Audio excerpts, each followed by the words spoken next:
Okay. Hello, everybody. Welcome to our fourth Architectural Humanities book talk, the final of the season. I'm Daniel Ryan, and I'm coming to you from Gadigal land. I firstly wish to pay respect to the elders and communities, past, present, and future of the lands on which our event takes place. For thousands of years, the elders and communities have shared and acknowledged shared and exchanged their knowledges for the benefit of all. So we're thrilled to have Fernando Lara join us today to talk about his new book, Spatial Theories for the Americas, Counterweights to 5 Centuries of Eurocentrism, published by University of Pittsburgh Press. It's also been shortlisted for the Architecture Book of the Year Award 2025. And Fernando is Professor of Architecture at the University of Pennsylvania. We're also delighted to have Tooran Alizadeh, Professor of Urbanism and Infrastructure at University of Sydney, join us as respondent. The talk's being recorded and will be available on Architecture, Design and Planning's YouTube channel in coming days. So over to you, Fernando. Thank you so much, Daniel. Thank you all for being in this talk so early. You are ahead of me in time. It seems to me like I am in the past. I'm still on Tuesday evening over here. And I am very, very happy to be here talking to you today about this new book. Uh, Let me share my screen. I think I need to ask you to stop sharing. Okay.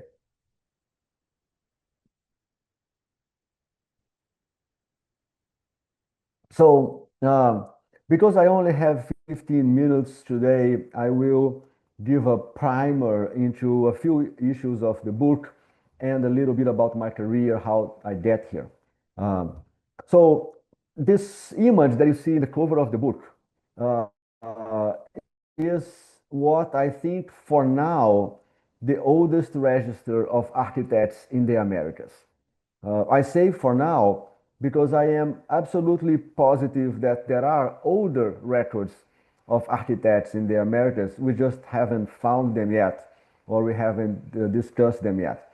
Uh, this one is from a document from the end of the 14th century. This is the document.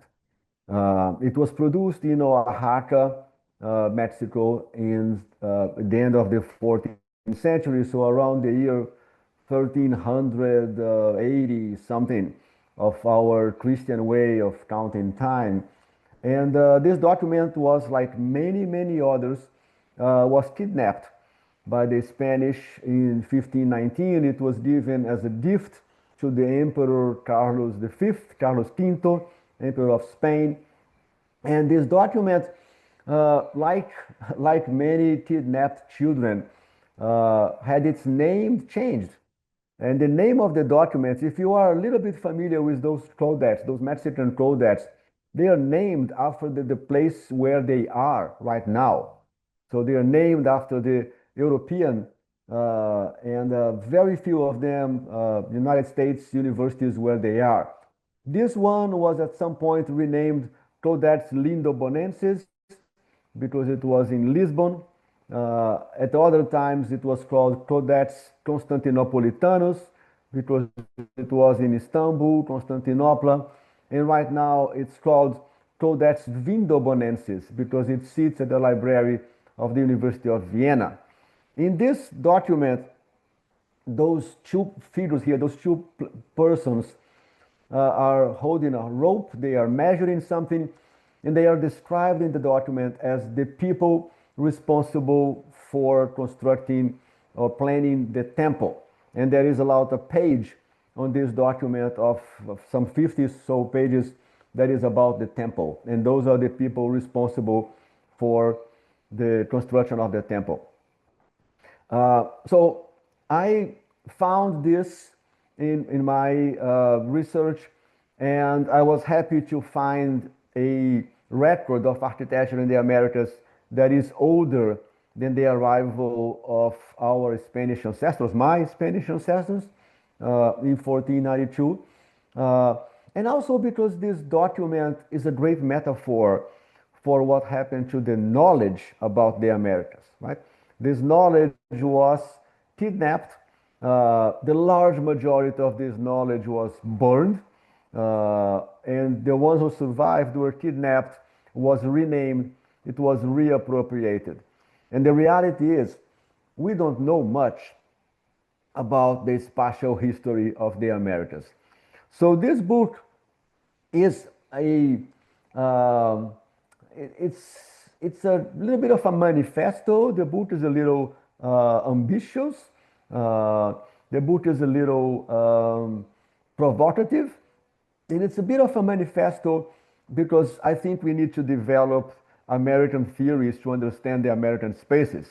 And by America, of course, I mean the entire continent from Alaska to Chile, not only the United States where I live. Uh, but the real punch, the real uh, summary of the book is in the subtitle. It's not in the title. And the subtitle is Counterweights to 5 Centuries of Eurocentrism. That's what defines the book. And before I can explain to you a little bit about the book and its chapters and its content, let me spend some 10 minutes or a little less and tell you how I got here. Because it's important for me. It's important to tell you how I arrived at those ideas. Uh, I came to the US almost 30 years ago to do my PhD, and I wrote a PhD about Brazilian modern architecture, but an architecture that was built by the Brazilian middle class without architects. So 30 years ago, I was already pushing the boundaries of the discipline somehow by not devoting my PhD to famous architects. Kenneth Frampton told me once here, why are you doing a dissertation on something not designed by architects? Well, because my definition of architecture is the totality of the built environment. If you want to call architecture only the fancy buildings designed by fancy architects, then we need another word, another term to encompass the majority of the built environment, and that's what really interests me. Uh, I went back to Brazil after the PhD. It didn't work very well. The academic career there was not at all enticing. I came back to the US, and after teaching for a few years in Michigan, I went to the University of Texas. And at the University of Texas, I was hired as a Latin Americanist. And as a Latin Americanist in a university that has a huge Institute for Latin American Studies, I had space to grow. I really developed my career there. I'm very grateful for the opportunity that I had at Texas. And one of those opportunities was to write this book with my friend Luis Carranza. It's the one and only survey book about modern architecture in Latin America. We covered the entire century, the entire 20th century, the entire Latin American continent. And we also put together this banner, which traveled as an exhibition to 28 sites, 24 of them in the Americas. And for the first time, we are putting those manifestations of architecture together without the national boundaries. Because to me, it was very clearly a problem that we have a history of Mexican architecture that talks about the Mexican architects and Le Corbusier and the Bauhaus and Frank Lloyd Wright. And then we have a history of Brazilian architecture that talks about the Brazilians in Le Corbusier and Bauhaus and Frank Lloyd Wright. Then we have a history of Argentinian architecture that talks about the Argentinians in Le Corbusier and Bauhaus and Frank Lloyd Wright. So what we have in common is Le Corbusier, Bauhaus, and Frank Lloyd Wright. Putting all those buildings together for the first time in one graphic piece and seeing the relationships among them was very, very important and enlightening to me. And at the same time, I was starting to read a body of knowledge that we now call decolonial theory. This is a body of knowledge that is very Latin American. The first scholars to start working on that were Edmundo O'Gorman, Pablo Casanova in Mexico, Milton Santos in Brazil. And then after the 1980s, it was very much South American. Uh, Aníbal Quijano in Peru, Arturo Escobar, Colombia, Walter Mignolo, Argentina, Silvia Cusicanqui, Bolívia, Denise Ferreira da Silva, Brazil. And this decolonial theory uh, kind of called my attention to several things. I was already in the process of abandoning those national boundaries because they are colonial boundaries, the boundaries between Mexico and the US, and I was living very close to that border in Texas, or the boundary between Brazil and Argentina, Brazil and Uruguay. Uh, those are transition zones. They are the border itself, the boundary itself, it's a colonial construct. The cultures change in a much more nuanced way. I was already into that mode of thinking when the decolonial theory called my attention to a few very important things. One, that the Americas were central to the development of capitalism and modernization in Europe. There would be no, I'm quoting Aníbal Quijano here, there would be no capitalism if not for the European occupation of the Americas in the 16th century. Uh, the other comes from Arturo Escobar, is that modernization and colonization are one and the same. There is no distance between modernization and colonization. So with those two tenets of the colonial theory in mind, I started thinking about architecture. How does architecture participate in this colonial modernity uh, uh, dichotomy, this colonial modernity mode? And we put together a seminar in Austin, Texas in 2020, right before the pandemic. We published two books. The pandemic was very profitable for us, very fruitful, because we had time to stay home and write two books that Felipe Hernandez and I put together.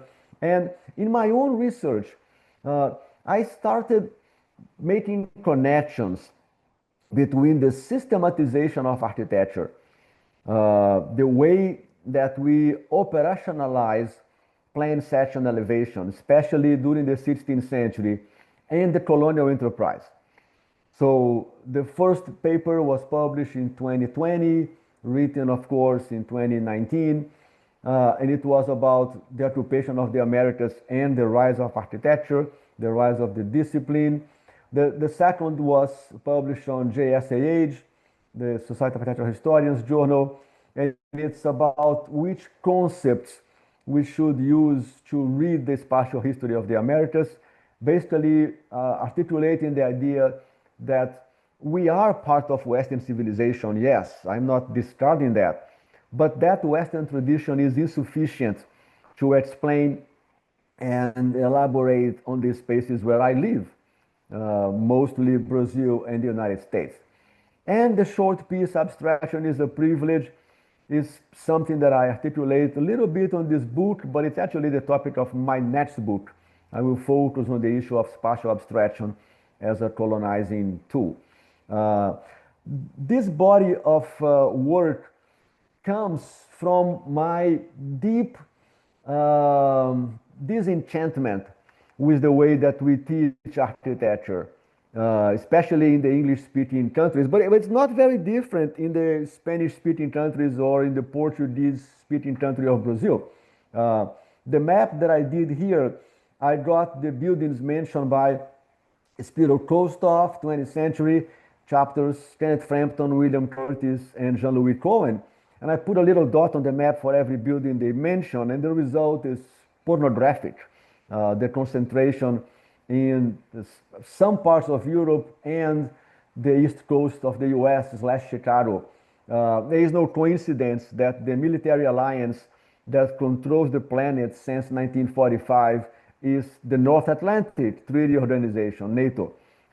What we see in the way that we teach architecture is very much a consequence of that. So those things came together to my work, I curate a book series about Just coming up the about Americas 15 minutes. thoughts. Okay, thanks, Daniel. I'll speak 2 more minutes. Uh, I curate this series about the thoughts about the Americas, and we publish all the books bilingual. All the books are either English, Spanish, or English, Portuguese. And that is the intellectual basis that allowed me to write this book. The part one of the book is my denunciation of how Eurocentric we are. There's a chapter that I look into all the survey books of architecture to show how they erase the Americas.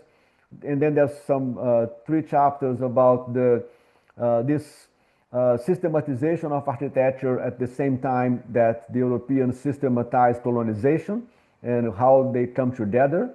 And the second part of the book are 7 moments in the long history of the Americas that I think we should highlight as a starting point to someday develop spatial theories for the Americas. So spatial theories for the Americas is the aspiration, is the long-term goal that I hope a whole generation of people, that is myself, Felipe Hernandez, Ana Maria Leon, Fernando Nespral, Diana Maldonado, there's a whole group of people working on those theories for the Americas. That's a long-term goal. The real summary of the book is the subtitle Counterweights to 5 Centuries of Eurocentrism, because they are somehow more productive, more useful at this moment. So those are my 15 minutes. Thank you so much. I'm really looking forward to hear your thoughts on the book. Thank you. Over to you, Tooran. Thank you, Fernando. Thank you very much. Yesterday, our newly elected opposition leader said that we should do acknowledgement of country when it is only meaningful. I really think that at the beginning of this book and at the beginning of this session and the book that we have at hand, it is really, really appropriate to do an acknowledgement of country. And thank you for Daniel to doing so.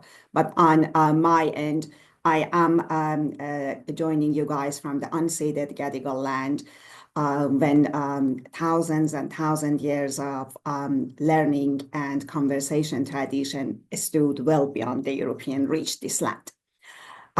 With that context, thank you for inviting me, because I am not your usual architectural historian or even architectural theorist. And if anything, I'm a bit cautious that I'm in the presence of architectural historians and architectural theorists and dare to talk about what is their cup of tea. But let me start with a bit of a confession. I have my first couple of degrees in architecture, and I found it to be insufficient and inadequate.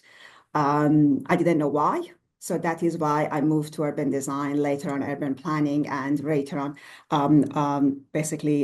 my curiosity took me all over the urban studies. At the end of the day, there were questions that I needed to stretch myself and my intellectual curiosity and go all the way to fields like human geography, broader social science, intersectional feminism studies, in search of answers. And I am really, really glad that now I am at the presence of an architectural history, an architectural theory book that dares to touch those questions and dares to make architecture relevant to bigger discussions of our time around race, around white supremacy. And it's really refreshing to see that. So thank you very much, Fernando, for writing that book. And thank you, Daniel, for bringing this book to my attention. That's my very first point. It's an ambitious book. No question about that. It goes over, I don't know, depending on how you count, 500, 5,000 years of history. And it's really challenging to, have comprehensive discussion over such a long period of time. There are a lot of threads to follow. There are a lot of names that you need to revisit. And if anything, I have made detailed notes of parts of the book that I need to go back. So the very first thing for whoever that decides to read this book is that, in my understanding, this is the kind of book that you need to read more than once. And this is the kind of read that you need to follow up with additional reading to truly make sense of it. With that in mind, and be ready to have a very big exercise of learning and unlearning. For me, the book's mission was twofolded. The very first fold, which, as Fernando mentioned, shows up in the subtitle of the book. For me, that was the big mission of the book, was about dismantling Eurocentrism, which I very much welcome. You know, my line of research, I'm not an architectural historian or theorian. My life and my academic life has been dedicated to Southern urbanism. So that was refreshing to see the concept of dismantling Eurocentrism centered in this book. It goes against Eurocentric histories of Americas, and it does its best to de-link America's spatial theories from Eurocentrism, working around their insufficiencies, as Fernando mentioned. And that map really was something that spoke to me, because many years ago, I was actually doing a mapping exercise of the World Heritage List. And soon enough, I realized that I'm not looking at the World Heritage List. All I was seeing was a European Heritage List. And that was really painful. The second big mission of the book is to bring to light a series of arguments around indigenous concepts of space. These are Fernando's words. I like to call them theoretical probe. And I don't have time to go to the details of these theoretical probes, but just some of the big ideas, like going back to indigenous knowledge, not just indigenous culture, one culture versus many and many natures versus the multiculturalism ideas that we are used to in the Western basically notion. And going really deep on the no separation between nature and human, with details argument that are offered in this book. They're quite fascinating ideas that we need to spend time to really absorb them. But at the same time, I have to be completely honest, these two big missions, none of them were outrageously new to me.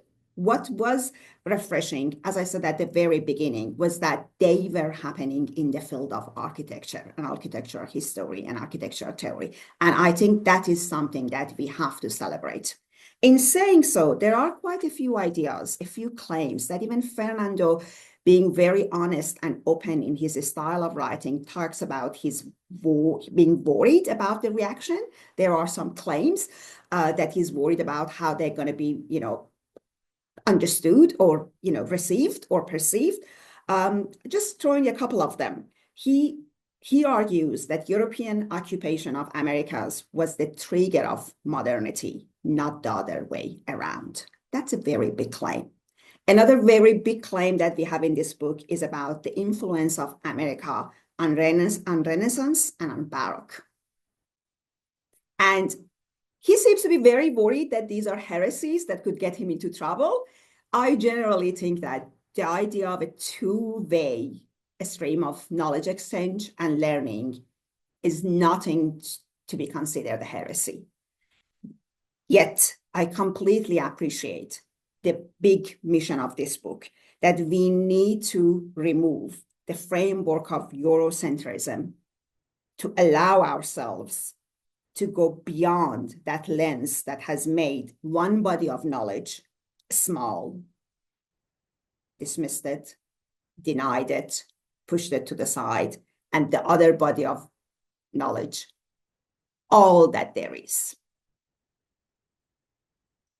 I think it's a refreshing line of argument in the architectural history and in the architectural theory. And if I had to leave Fernando with one question, was that as I was reading this book, I was like, why Americas? You say in this book that America is the crossroad of global North and South. And in a sense it is. In a sense it is, because we're talking about USA and Mexico in the same book, and South America in the same book. And you say that you're using South as your campus and America as the center. I was wondering if this is mostly a reflection of your positionality, where you come from, what you know best, or do you really think that centering America has given you a better place to have this argument? In other way, let me put it in a different way. Is this a book also a call for everyone else to dismantle Eurocentrism in their understanding of a spatial theory?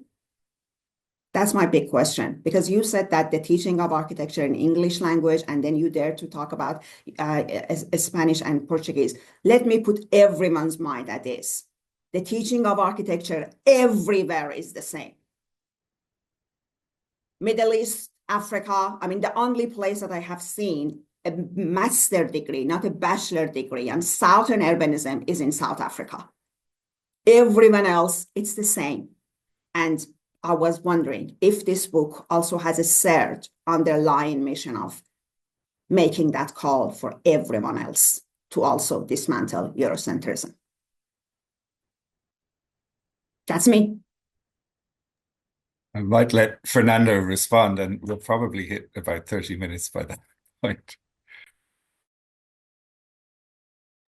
You're on mute, Fernando.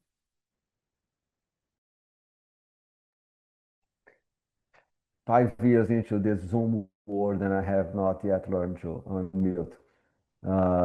Thank you so much, Tooran, for your very thoughtful comments. Most definitely, the focus on the Americas is because of my positionality, because of being someone who has lived between Brazil and the United States and has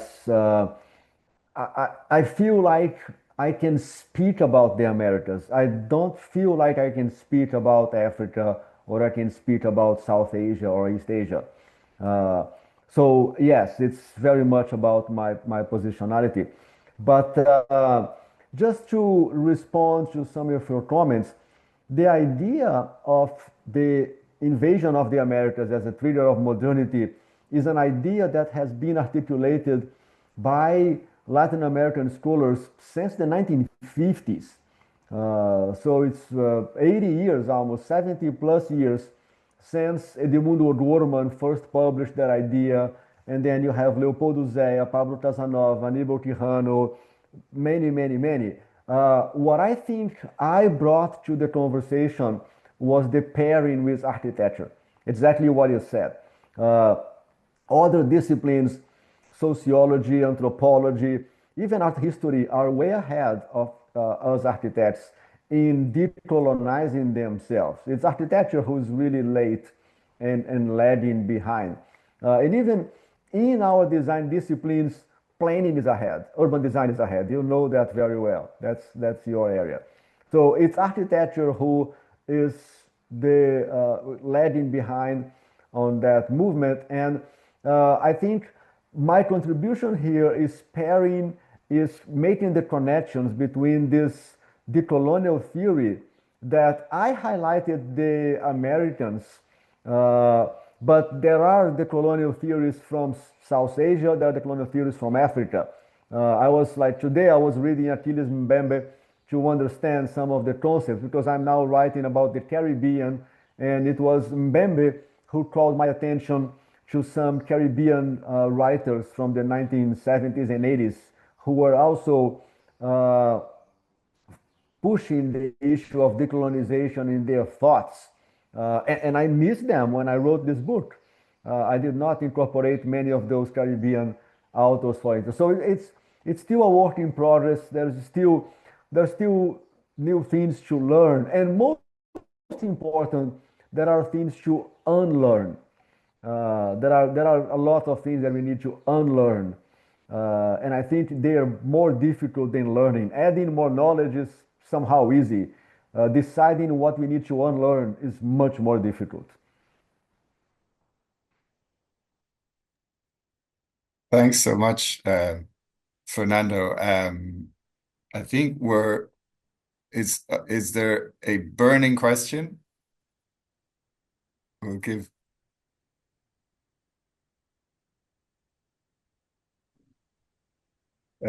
Andrew Leach. Super quick one, Fernando. Your conclusion, which really wraps the book up, asks the question, where to from here? Can you give the title of the book that you wish existed in the world? Yes, the one that I'm writing now is called Against Abstraction. Uh, I am going deep into the issue. I mean, let me try to explain my position on abstraction. I think abstraction, spatial abstraction, is like any drug, any pharmaco.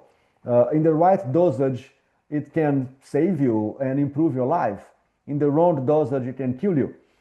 So I am trying to see our current moment as an overdoses of abstraction and trying to highlight other knowledges, relational knowledges, participatory processes, indigenous knowledges that I think we need to allow them to infiltrate our design process because our design process has become more and more and more abstract. And I see that as a major problem. That's where I'm going from here. Yeah. Thanks so much. Um, as you guys are aware, these are short talks and unfortunately short discussions sometimes. But do please check out Fernando's book and available at all good bookstores. This is the last uh, one of talk of our series. So thanks all for attending over the past number of months. We'll be back in a couple more months, I think probably July, with some more ones that we'll line up. And also, I should mention that the recordings are available on YouTube if you'd like to catch up on any, and hopefully Fernando should be available in about a week or so. So a big virtual round of applause again for Fernando and for Tooran for a really lovely response. And thanks all for attending. Okay, cheerio. Thank you all so much. It's been a lovely opportunity. I hope we get to see each other in person sometime soon. Thank you. Okay. Ciao. Thank you so much.